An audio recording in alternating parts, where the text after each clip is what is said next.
Picture this. Someone approaches me claiming they've achieved cosmic consciousness, experienced unity with all existence, and understand they are the universe itself expressing through human form. Then, in the very next breath, they complain they can't find love. It's like a wave crying to the ocean, "I'm so lonely, where can I find water?" This isn't spiritual failure, it's the most beautiful cosmic joke I witness daily. These awakened souls come to me describing their meditation breakthroughs, their library of spiritual texts, their profound oneness experiences. Yet they're genuinely suffering because romantic love eludes them. Here's what makes me smile with deep compassion. This apparent loneliness isn't a bug in their spiritual operating system, it's a feature. The very consciousness that recognizes its infinite nature has simultaneously outgrown the limited container of conventional romance. Their complaint reveals something far more interesting than finding another person to complete them. Understanding why spiritual awakening creates this specific form of loneliness opens the door to something that makes ordinary romantic love look like playing with toys.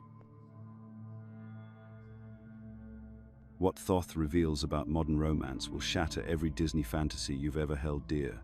He calls it the cosmic marketplace of mutual incompleteness, a brutal system where two fundamentally broken people negotiate terms for their shared delusion.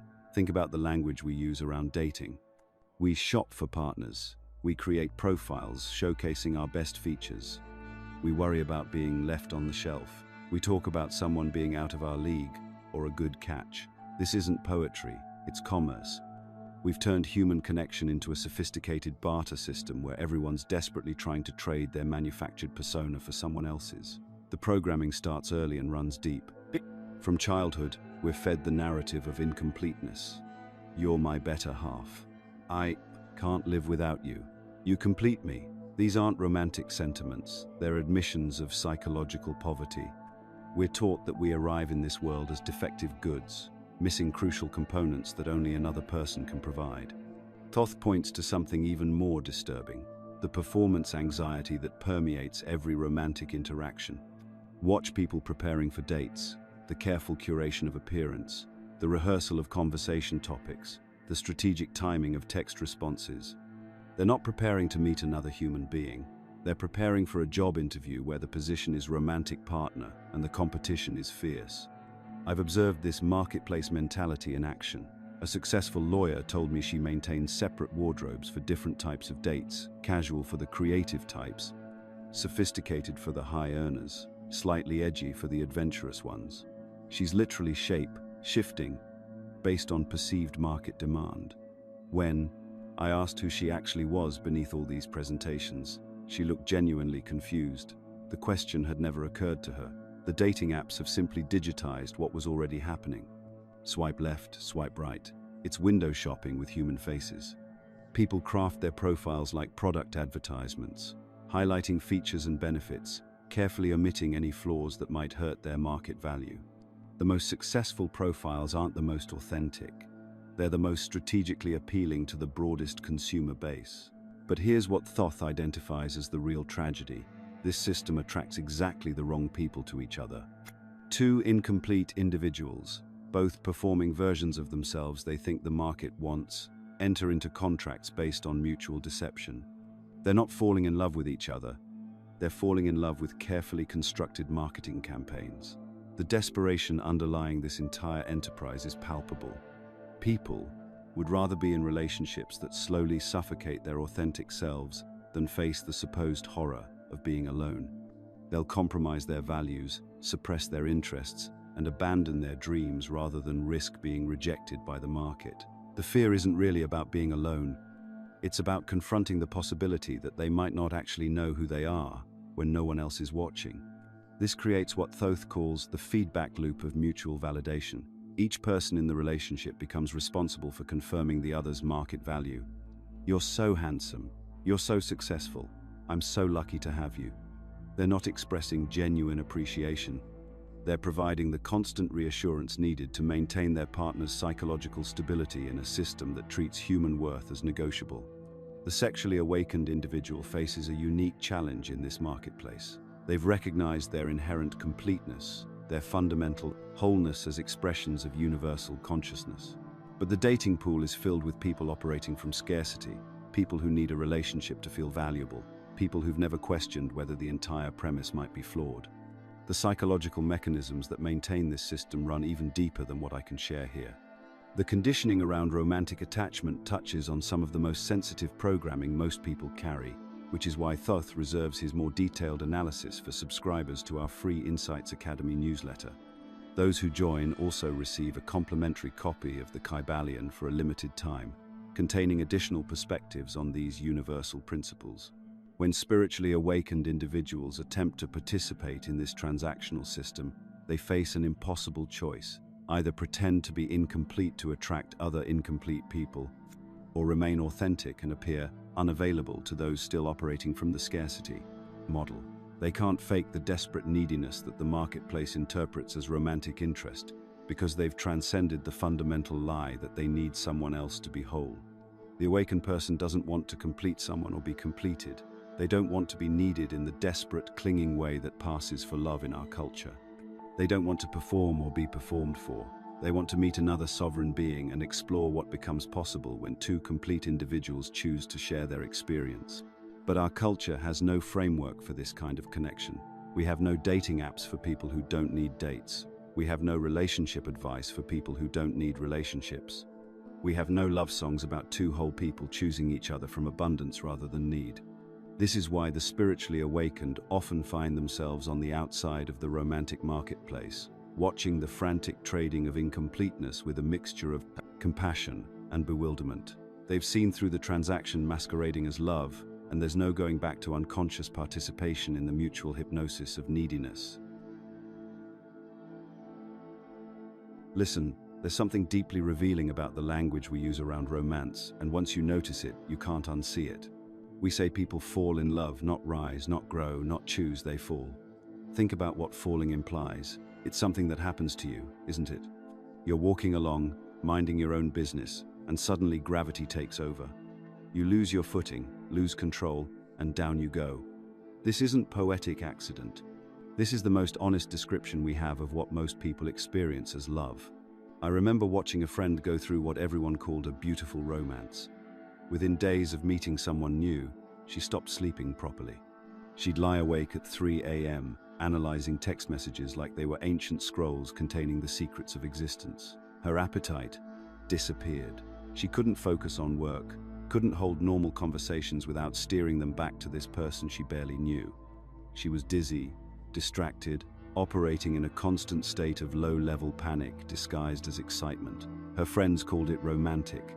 I watched someone I cared about develop what looked exactly like the symptoms of a fever. And here's what nobody wants to acknowledge: that feverish state that we've romanticized as the height of human connection. It's not love, it's raw, desperate need dressed up in prettier language.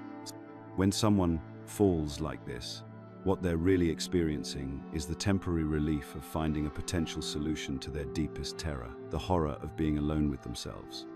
You see, most people carry around this constant, gnawing sense of incompleteness.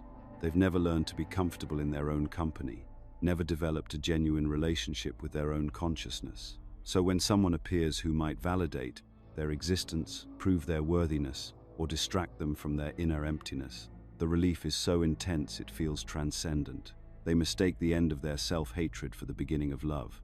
The falling experience is actually anxiety in a tuxedo. It's the nervous system in overdrive because somewhere deep down, they know they're betting everything on another person's attention. Every unreturned text becomes evidence of their unworthiness. Every moment apart feels like abandonment. This isn't the behavior of someone who loves. It's the behavior of someone who desperately needs. But then something interesting happens when people begin to wake up even slightly. When they start doing inner work, developing genuine self-awareness, learning to be comfortable with solitude, suddenly they can't participate in this theater anymore. It's like learning how a magic trick works. Remember being a child, watching a magician make a coin disappear, feeling that sense of wonder and impossibility. Then someone shows you the sleight of hand, explains the misdirection, reveals the hidden compartment. You can still appreciate the skill, still enjoy the performance, but you're never fooled again. The magic was never in the trick. It was in your not knowing how it worked. This is exactly what happens with conventional romance once you've gained even a small amount of genuine self-awareness. You start seeing the stage wires. You recognize that what people call chemistry is often just two people's wounds speaking the same language. You understand that those butterflies everyone celebrates are usually anxiety about whether you'll be accepted or rejected. You begin to see how much of what gets called passion is actually the frantic energy of two people trying to escape themselves through each other. The late-night conversations that feel so deep and meaningful. Often just mutual validation sessions where two people take turns confirming each other's stories about why they're special and misunderstood. The love songs start sounding different too. Instead of romance, you hear neediness set to melody. "I can't live without you" stops being poetry and starts being a confession of psychological dependency.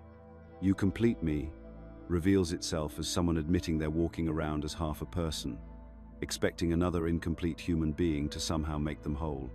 This creates a fundamental problem for anyone who's begun to wake up. They find themselves unable to participate in the mutual hypnosis that most people call dating. They can't pretend that desperate need is deep love. They can't manufacture the fever symptoms that everyone expects in early romance. They can't get excited about someone they barely know just because that person might solve their loneliness. This doesn't make them cold or heartless, it makes them honest. They've simply seen through the performance. They understand that real intimacy requires two complete people choosing to share their completeness, not two incomplete people trying to cannibalize each other's attention to feel whole. When you understand this, conventional dating becomes almost impossible. You're sitting across from someone at dinner, and you can see their need radiating off them like heat waves.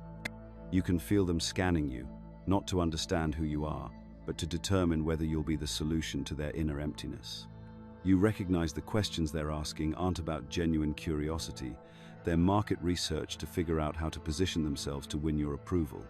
Meanwhile, they're experiencing your groundedness as distance, your self-sufficiency as unavailability, your refusal to participate in the neediness dance as evidence that you're not that into them. They're waiting for you to lose sleep over them, to become obsessed, to show the fever symptoms they've been taught equal love. But you can't fake falling when you've learned to stand. You can't pretend to need someone when you've discovered you're already complete. You can't participate in the beautiful, tragic game that incomplete people play to avoid facing their own emptiness. This is why spiritually awake people often find themselves fundamentally incompatible with a dating world that still operates on these old assumptions. They're not broken, they've simply outgrown the theater. They've seen how the trick works, and they can no longer be fooled by the performance, no matter how skillfully it's executed. The question becomes, what happens when you can see through the illusion but everyone around you is still living inside it? Picture this moment. You're sitting in meditation, or maybe just in a quiet space, when something shifts. Not dramatically, there's no lightning bolt, no celestial choir. Instead, there's this gentle recognition, like finally seeing an optical illusion resolve into clarity. You realize that the emptiness you've been trying to fill, the void that's driven every romantic pursuit, every desperate reach toward another person, it was never actually there. This is what Thoth calls the discovery of wholeness, and it's perhaps the most disorienting revelation of spiritual awakening, because suddenly you understand that you've been living as if you were half a person, incomplete by design, desperately scanning every room for your other half. But here's what becomes crystal clear. You were never broken to begin with. Think of a wave on the ocean. Does that wave need to find another wave to become water? The question sounds absurd because we immediately recognize that the wave already is water. It's not separate from the ocean, desperately seeking reunion. It's a temporary expression of the very thing it thinks it's seeking. This is exactly what happens when you truly awaken to your nature. You realize you're not a fragment of consciousness seeking wholeness through another fragment. Your consciousness itself, temporarily expressing as this particular human experience. The practical implications of this recognition are staggering. That constant, gnawing hunger for others, the one that made you analyze every conversation for romantic potential, that had you measuring every interaction for its completion possibilities, it begins to quiet. Not because you've become cold or disconnected, but because the fundamental premise driving that hunger has been revealed as fiction. I remember watching this transformation in someone who'd spent decades as what you might call a serial romantic. She'd moved from relationship to relationship, always convinced that the next person would finally fill that aching space inside her. Then awakening happened, and she described it like this. It's as if I'd been frantically digging a hole, convinced I needed to find water, only to realize I was already standing in the ocean. The desperate scanning stops. You know what I'm talking about, that unconscious radar that's always running in the background, evaluating every attractive person you meet as a potential savior. When you recognize your inherent wholeness, that radar simply switches off, not through effort or discipline, but through the simple recognition that what you were seeking was never actually missing. This creates an extraordinary freedom. You can interact with people without the hidden agenda of completion. You're not unconsciously negotiating for validation, not performing for approval, not carefully managing your presentation to maximize your chances of being chosen. There's a lightness to social interaction that most people have never experienced, the lightness of showing up complete. But here's where it gets challenging, and why so many awakened individuals find themselves romantically isolated. You can no longer play the old games. And I don't mean you're unwilling to play them. I mean you literally cannot make yourself believe they're real anymore. It's like being the only adult at a children's tea party. The children are completely absorbed in the game, seriously discussing the imaginary tea, the invisible cookies, the elaborate social dynamics of their stuffed animal guests. And there's nothing wrong with their game, they're having a wonderful time, but you cannot force yourself back into that level of make-believe, no matter how much you might want to join in. This creates a very specific type of loneliness. It's not the loneliness of physical solitude. Awakened individuals often find solitude quite pleasant. It's the loneliness of seeing through the collective dream while everyone around you remains deeply invested in it. You meet attractive, interesting people, and within minutes you can see the entire romantic story arc laid out like a map. The initial intoxication phase where both parties project their fantasies onto each other, the gradual revelation of flaws and human limitations, the negotiation phase where needs and expectations are bargained, and the eventual recognition that neither person can provide what the other is truly seeking because what they're seeking doesn't exist outside themselves. You see this pattern so clearly that you can't generate excitement about participating in it. It's not cynicism, it's more like trying to get excited about a magic trick when you know exactly how it's performed. The mystery that makes it compelling has been dissolved by understanding. I've watched awakened individuals meet someone they find genuinely attractive and interesting, someone they connect with intellectually and emotionally, and still feel nothing resembling the old romantic charge. They'll think something's wrong with them. Why don't I feel that spark anymore? Have I become incapable of love? But they're asking the wrong question. The spark they're missing was never actually about love. It was about the promise of completion, the unconscious recognition of someone who might fill their perceived emptiness. When you discover you are never empty, that particular spark becomes irrelevant. It's like asking why you're no longer excited about finding food when you realize you're not actually hungry. This doesn't mean awakened individuals become incapable of deep connection or partnership, but the foundation for relationship becomes entirely different. Instead of two incomplete people trying to make one whole person, you have the possibility of two complete expressions of consciousness choosing to share an experience. The desperation is gone, replaced by something much more spacious, genuine choice. The wave doesn't need another wave to be complete, but two waves can certainly dance together in ways that are beautiful and enriching for both. The difference is that their dance isn't driven by need, but by the joy of shared expression. This recognition of wholeness is simultaneously the greatest gift and the greatest challenge of awakening. You gain your completeness, but lose your ability to believe in the stories that drive most human romantic behavior. Understanding this paradox is crucial for anyone wondering why their spiritual growth seems to have complicated, rather than simplified, their love life. There's something that happens once you discover your own wholeness that nobody warns you about. The very ground beneath your romantic life shifts completely. Where you once might have been charmed by someone's quick wit or drawn to their confident smile, suddenly these surface attractions feel almost hollow.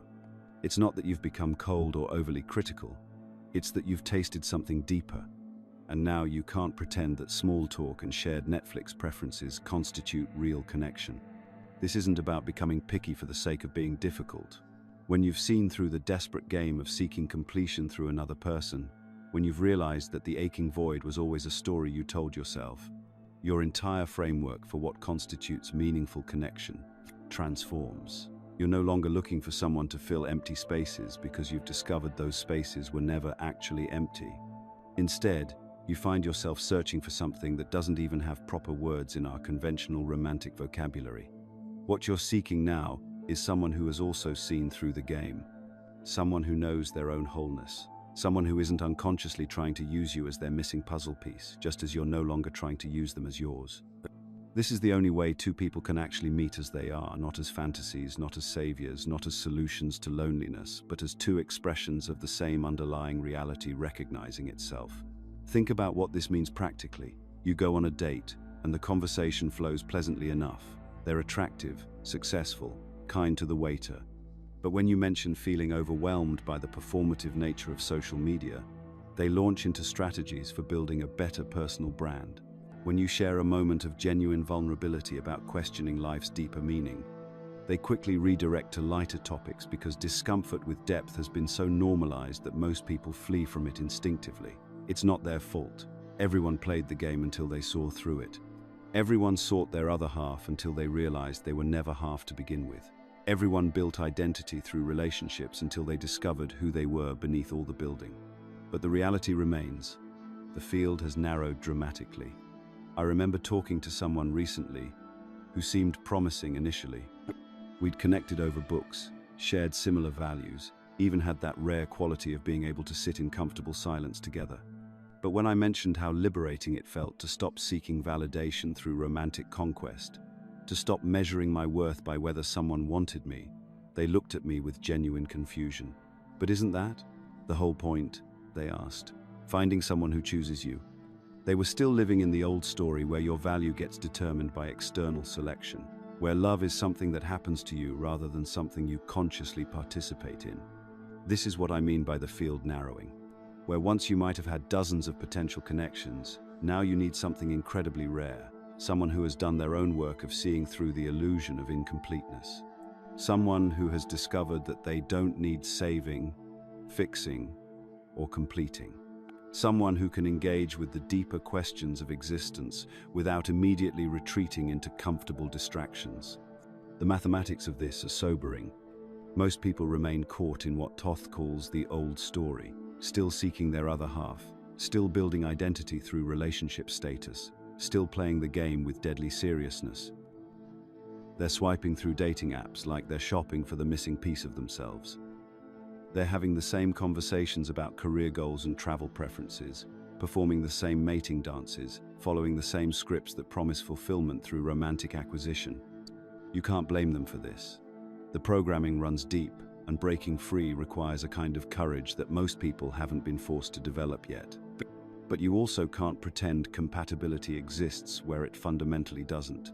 When someone is still seeking completion through romance, and you've discovered your own wholeness, you're literally operating from different realities. This creates a peculiar kind of loneliness. You have perhaps more capacity for genuine love than ever before. Love that isn't possessive or needy. Love that doesn't require anything in return. Love that flows from abundance rather than scarcity. Yet you find yourself alone more often, not because you're incapable of connection, but because authentic connection requires two people operating from similar levels of consciousness. I've watched spiritually awakened friends settle for relationships that only engage a fraction of who they've become. They'll find someone kind and stable, someone who checks the conventional boxes, and they'll try to make it work by simply not sharing the deeper parts of themselves. They'll have pleasant surface relationships while their souls remain essentially untouched. It's a form of spiritual loneliness that's almost harder than being physically alone. The cruel irony is that awakening often makes you more capable of love, not less. When you're not desperately seeking validation or completion, when you're not trying to extract security from another person's affection, you can actually show up present and open. You can love without agenda, appreciate without possessing, connect without clinging. But these very qualities require a partner who can receive them, who won't be confused by love that doesn't come with hidden contracts and unspoken demands. So you wait, not passively, not desperately, but with the patience that comes from knowing you're already whole. You wait for someone else who has also discovered their completeness, who can meet you in that space where two complete beings choose to share their abundance rather than trade their deficiencies. And you accept that such people are rare, not because awakening is impossible, but because most haven't yet been driven to question the stories that keep them seeking outside themselves for what was always within. There's something profoundly misunderstood about the solitude that follows awakening. Society sees a person alone and immediately assumes brokenness, failure, or some fundamental flaw that prevents connection. But what they're witnessing isn't the desperate isolation of someone who can't find love. It's the dignified patience of someone who refuses to accept counterfeits. When you've tasted the real thing, authentic connection, genuine intimacy, the meeting of two whole beings, you can't go back to the shallow pantomime that passes for relationship in most circles. It's like trying to convince someone who's experienced a symphony that a child's toy piano offers the same musical experience. The awakened person isn't being picky or unreasonable. They're simply operating from a completely different reference point. This solitude has weight to it, substance. It's not the hollow emptiness of someone waiting to be completed by another person. Remember, awakening revealed that wholeness was always there, that the desperate seeking came from a story, not a genuine void. So this waiting comes from fullness, not lack. It's the patient stance of someone who knows what they're looking for because they've done the inner work to understand what real intimacy actually requires. You're searching for someone who speaks the same language of depth, who has traveled to the same inner territories and knows their geography. Someone who understands that silence can be more intimate than words, that growth never stops, that vulnerability is strength rather than weakness. You need someone who won't be threatened by your commitment to truth, who won't try to pull you back into comfortable illusions when reality gets challenging. This creates an interesting paradox. The very qualities that make awakened individuals capable of extraordinary love, their commitment to authenticity, their refusal to use others as escape mechanisms, their insistence on meeting life directly, are the same qualities that make casual dating feel impossible. They can't pretend to be fascinated by surface-level conversations about weekend plans and favorite Netflix shows when their inner world is grappling with questions of meaning, purpose, and the nature of consciousness itself. There's real integrity in this refusal to settle.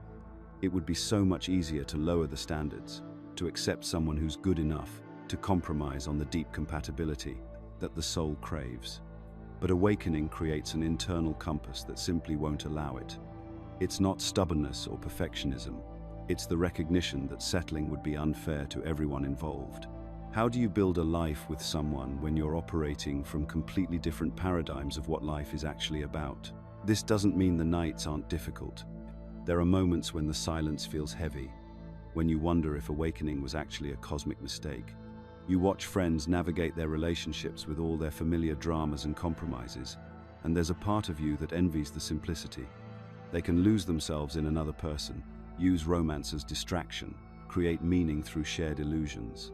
They have access to a kind of comfort that awakening has made impossible for you, because clarity has genuine costs. You've lost the ability to be satisfied with surface-level connection. You can't use another person to avoid facing yourself. Awakening burned away that option. You can't pretend that temporary chemistry is the same thing as deep compatibility, or that shared interests are equivalent to shared consciousness. These were useful options once, ways of creating the feeling of love without doing the work of actually becoming someone capable of love. Sometimes the price feels too steep. There are nights when you question whether this path was worth it, whether the old ways of being in relationship weren't actually easier and more practical. At least then you could fall asleep in someone's arms, even if the connection was built on mutual avoidance rather than mutual recognition. At least then you had the option of using romance as an escape hatch from the intensity of conscious living. But here's what makes the solitude dignified rather than desperate. You can't go back even if you wanted to. Awakening isn't a choice you can unmake when it becomes inconvenient. Once you've tasted authentic connection, first with yourself, then with life itself, the counterfeits lose all their flavor. It's like asking someone who's seen color to be satisfied with black and white television. The mechanism for that kind of satisfaction has been fundamentally altered, so you learn to live in this space with grace.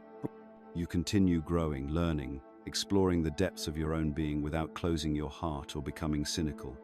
You recognize that real love, when it comes, must emerge from a completely different source now, not from need, but from fullness. Not from fear of being alone, but from the freedom that comes with knowing you're already complete. Not from the desperate grasping of someone trying to fill a void, but from the generous overflow of someone who has found wholeness within themselves. This is what people don't understand about awakened solitude. It's not waiting for someone to save you, it's waiting for someone to dance with you. It's not looking for completion, but for celebration. It's not the patience of desperation, but the patience of someone who knows that what they're seeking is rare and precious and worth waiting for. The dignity lies in the refusal to betray yourself for the sake of temporary comfort. You'd rather stand in clarity alone than kneel in illusion with company. This isn't martyrdom or spiritual superiority. It's simple honesty about what you need to thrive, and the recognition that accepting less wouldn't serve anyone involved. Picture two vast oceans meeting at an invisible boundary.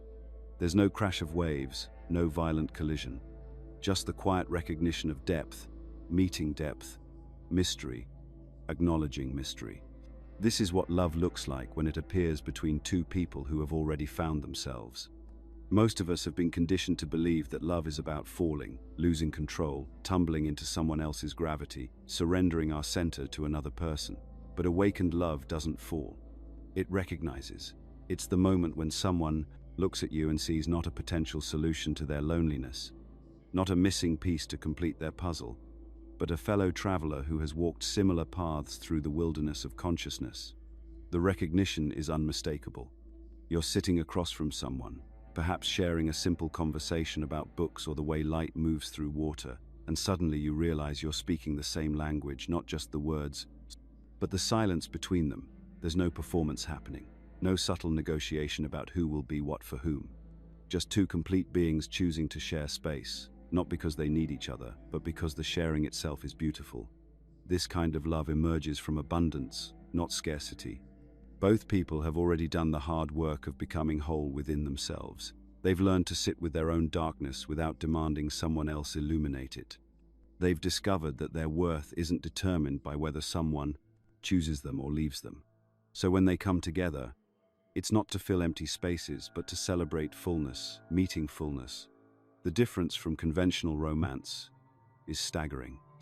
There's no fever here, no obsession, no desperate clinging that masquerades as devotion. You won't find either person scrolling through their partner's phone at midnight or manufacturing arguments to test the relationship's strength. These games become impossible when you've already found your center. Why would you try to control someone whose freedom is part of what makes them beautiful to you? Instead, this love flows like water finding its natural course. It doesn't need to be negotiated or bargained for. There's no subtle scorekeeping, no emotional contracts written in invisible ink. When one person needs space to think or create or simply be alone, the other doesn't interpret this as rejection. They understand that love isn't about merging into one person, but about two sovereign beings choosing, again and again, to walk together. Watch how they move through conflict when it arises. There's no warfare here, no battle for who gets to be right.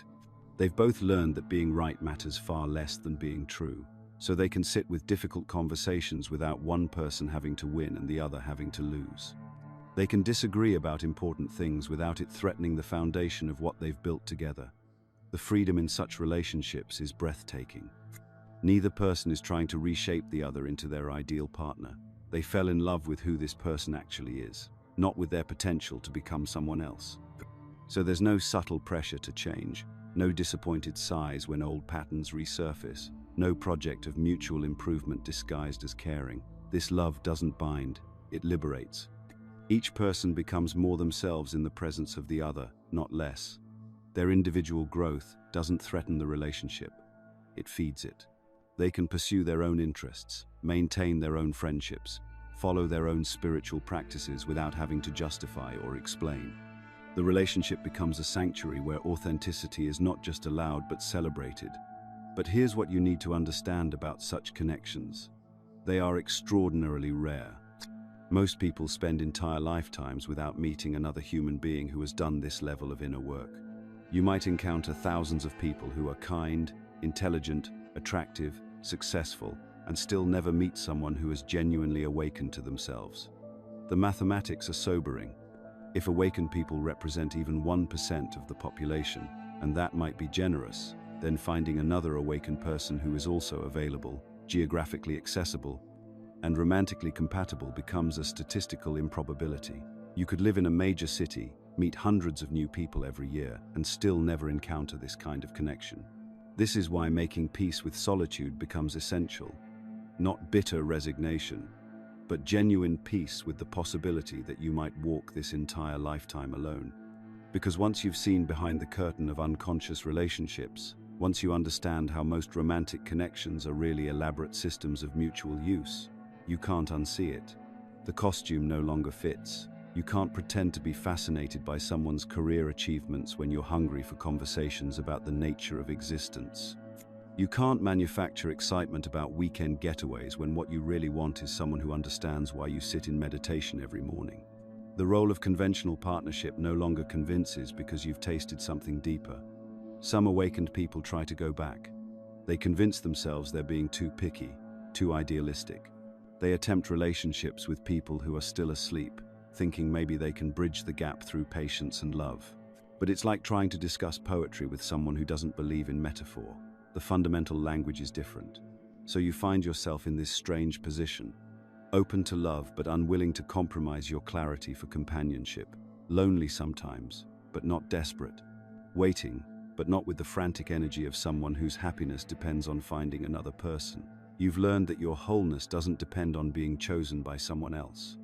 And maybe, if you're extraordinarily fortunate, if the stars align in just the right way, you'll encounter another ocean as deep as yours. When that happens, you'll know it immediately. Not because fireworks explode or because you lose yourself, but because you find yourself reflected in another person's eyes, seen, understood, and loved not despite your depths, but because of them. Until then, you wait with dignity, complete in yourself, open to the mystery of connection but not enslaved by the need for it. There's something profoundly isolating about seeing clearly in a world that operates on comfortable illusions. When you've awakened to what authentic connection actually looks like, you find yourself carrying this strange gift burden of clarity that simultaneously liberates and isolates you. You can no longer participate in the elaborate theater that most people mistake for love, yet you're surrounded by actors who are completely convinced their performance is real.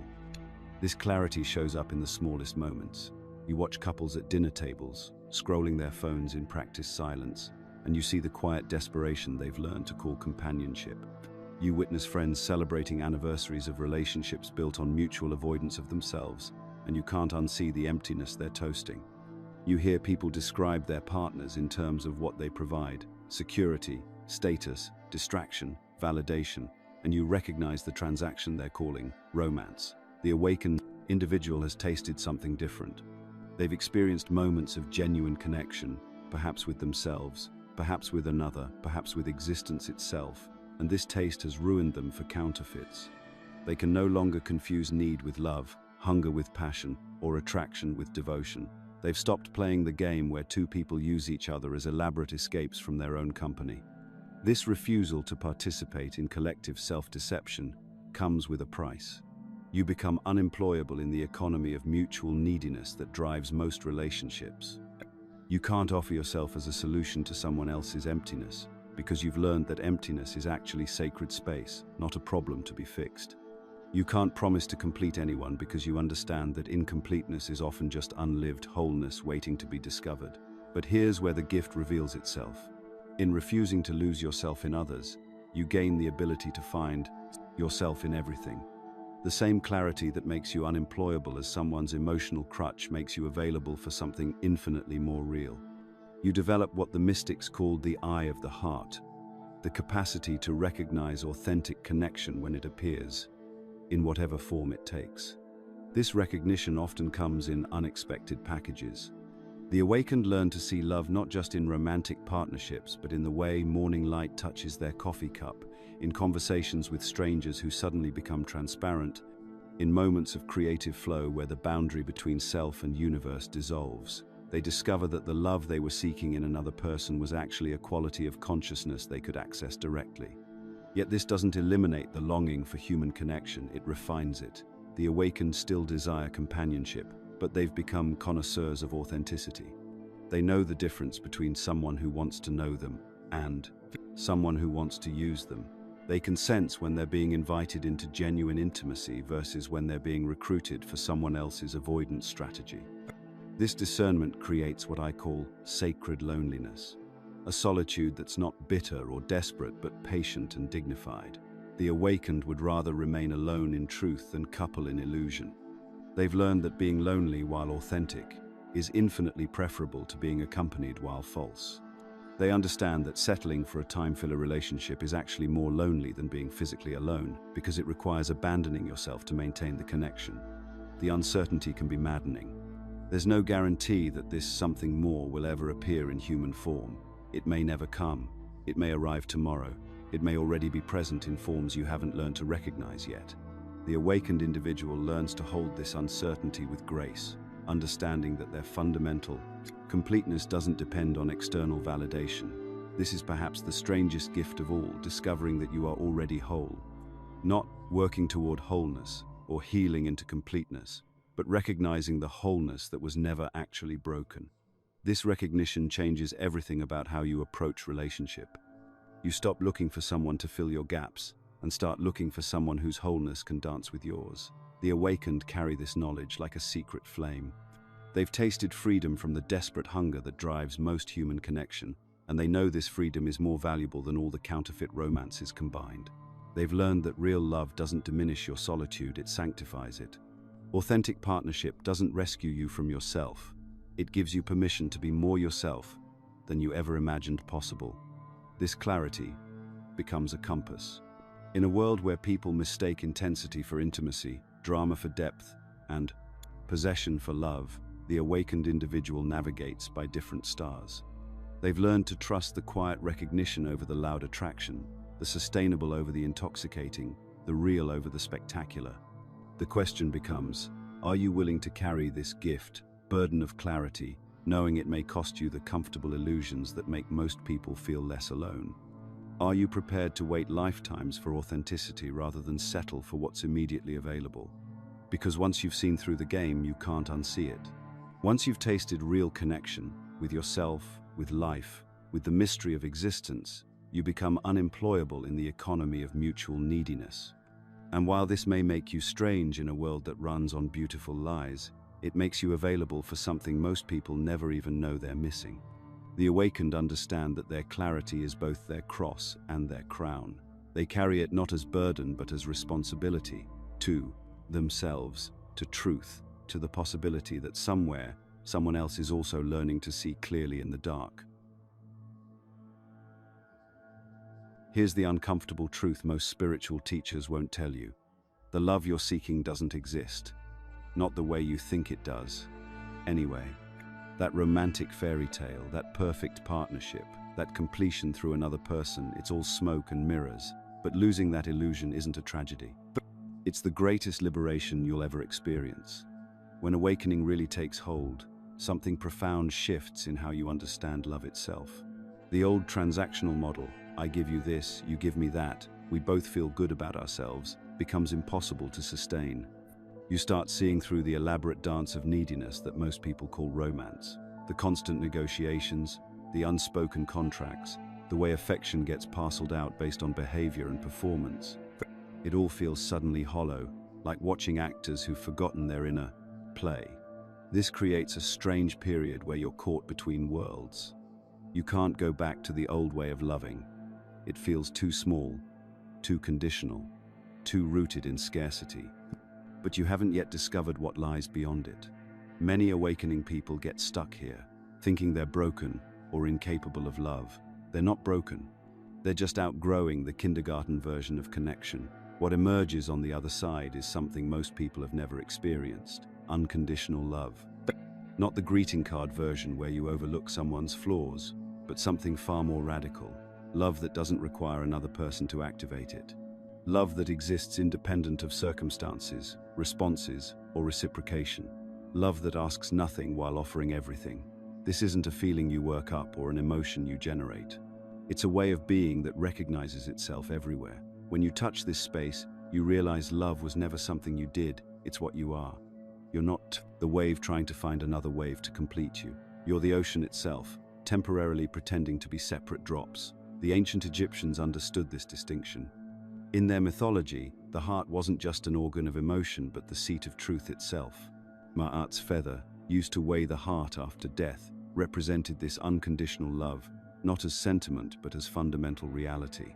They knew that real love doesn't fluctuate based on external conditions. It simply is.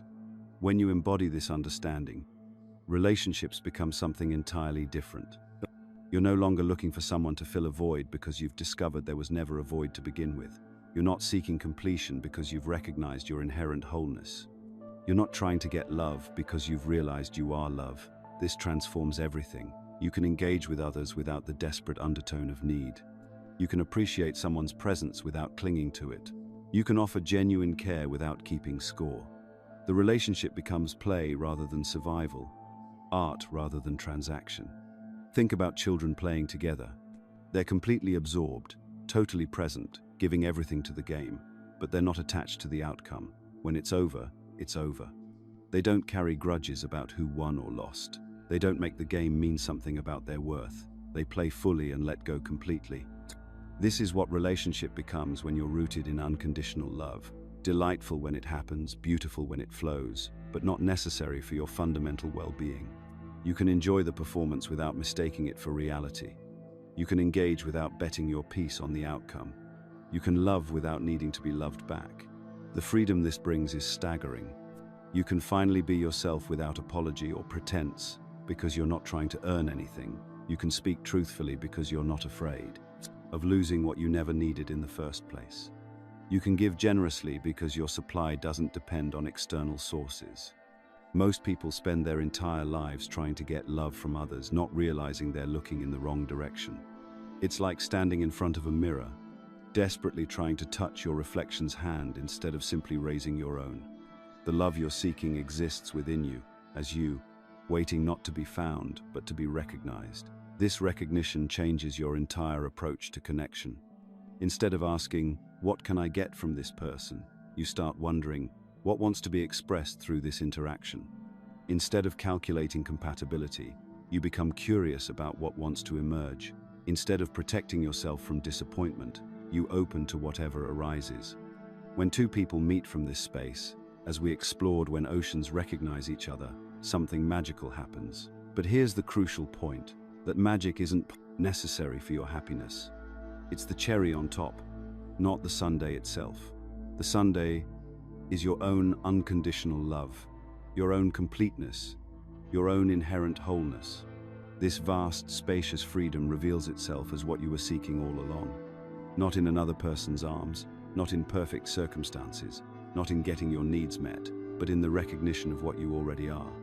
Love isn't something you achieve or acquire. It's something you remember, something you return to, something you've never actually been separate from. The invitation isn't to find the right person to love you. It's to discover the love that you are, that has always been there, that will always be there, regardless of who comes or goes in your life. Everything else becomes optional once you know this. Beautiful perhaps, meaningful sometimes, but optional nonetheless. And in that optionality, paradoxically, authentic love finally becomes possible. Yes, the crowd has thinned. The conversations have grown, quieter. The dating apps feel like archaeological sites from a civilization you once understood, but can no longer inhabit.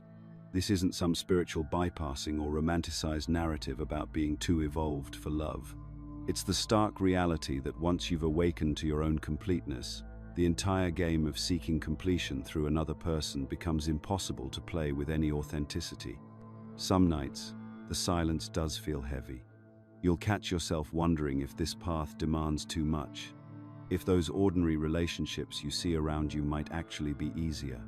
There's a natural human longing that doesn't disappear just because you've glimpsed the truth of your own wholeness.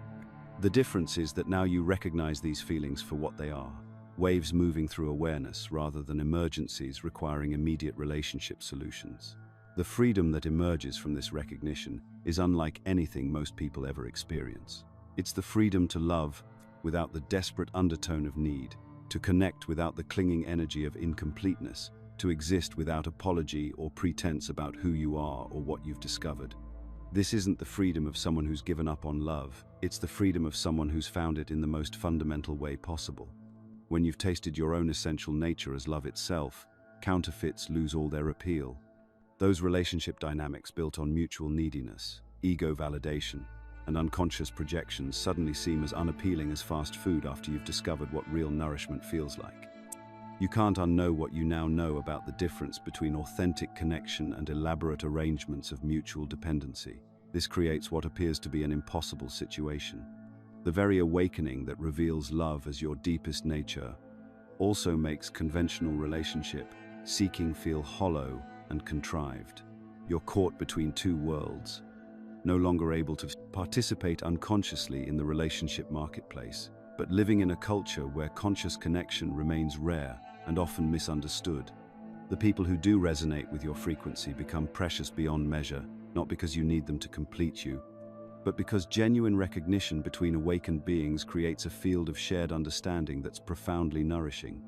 These connections, whether romantic or platonic, carry a different quality entirely. They're based on appreciation rather than acquisition, celebration rather than completion seeking. But let's be completely honest about what this path entails.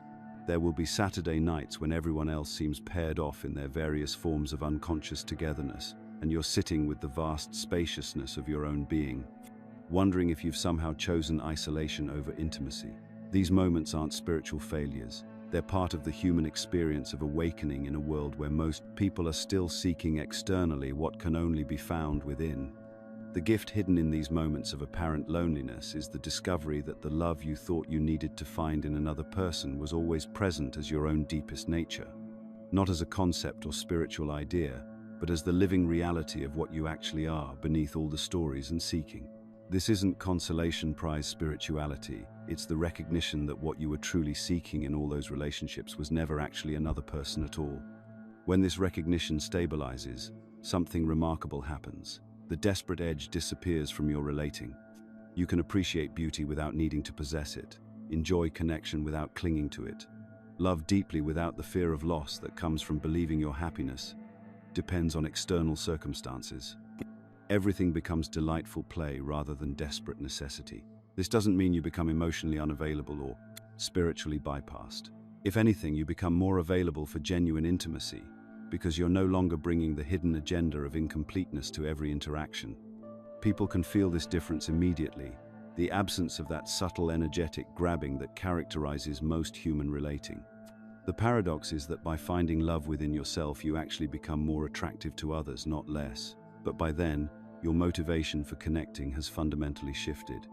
You're no longer shopping for someone to complete your story. You're simply available for whatever forms of connection life brings, without the attachment to specific outcomes that once drove your relationship seeking.